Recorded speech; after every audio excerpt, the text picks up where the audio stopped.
রাজধানী সহ দেশজুড়ে জেঁকে বসেছে কনকনে শীত। আরও ৩ থেকে ৪ দিন দেশে এমন অবস্থা থাকবে বলে বার্তা দিচ্ছে আবহাওয়া অধিদপ্তর। কুয়াশাচ্ছন্ন আবহাওয়ার কারণে দেশের অনেক জায়গায় শীতের অনুভূতি অব্যাহত থাকতে পারে। আজ সকালে সারা দেশের কোথাও কোথাও মাঝারি থেকে ঘন কুয়াশা পড়তে পারে, কোথাও কোথাও তা দুপুর পর্যন্ত অব্যাহত থাকতে পারে।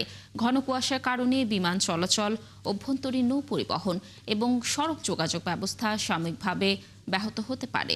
নৌ পরিবহন মন্ত্রণালয় জরুরি বিজ্ঞপ্তিতে ঘন কুয়াশার মধ্যে সব ধরনের নৌযান চলাচল বন্ধ রাখার জন্য নির্দেশনা দিয়েছে।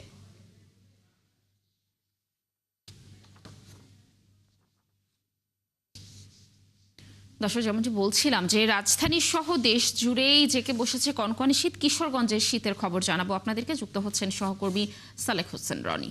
রনি, আজকে তো দেশের সর্বনিম্ন তাপমাত্রা কিশোরগঞ্জের নিকলিতে। মানুষের জীবনে কেমন প্রভাব পড়েছে জানাবেন আমাদের স্থানীয়রা কি বলছেন এই বিষয়ে। লাবণী, এই মুহূর্তে কিশোরগঞ্জের তাপমাত্রা গতকালকে 9.8 ডিগ্রি ছিল। আজকেও তারই ধারাবাহিকতা, আজকে একটু বেড়েছে 10 ডিগ্রি সেলসিয়াস কিশোরগঞ্জের যে তাপমাত্রা। আমরা নিকলি আবহাওয়া গবেষণাগারে জানতে পেরেছি তাদের মাধ্যমে যে আগামী 5 তারিখ পর্যন্ত এই তাপমাত্রা এরকমই থাকবে। যদি বৃদ্ধি পায় তাও খুব বেশি একটা বৃদ্ধি পাবে না, তা 10 কিংবা 11-র মধ্যেই থাকবে তাপমাত্রা।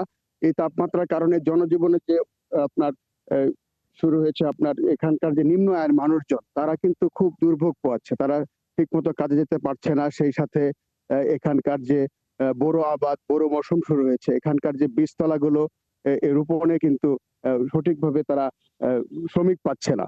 এই বোরো আবাদের হাওর অধ্যুষিত উপজেলাগুলোতে বোরো আবাদের যে বীজতলা তৈরিতে শ্রমিক না থাকার কারণে ধারণা করা হচ্ছে এবারে ফসলে ধানের উৎপাদনে কিছুটা ব্যাঘাত ঘটতে পারে। এবং সেই সাথে আমাদের যে এই কিশোরগঞ্জের নিম্ন আয়ের মানুষজন আছে তারাও সঠিকভাবে কাজে যেতে পারছে না, এবং রেল লাইনে যারা শুয়ে আছে তাদেরও কিন্তু খুব দুর্ভোগ পাচ্ছে।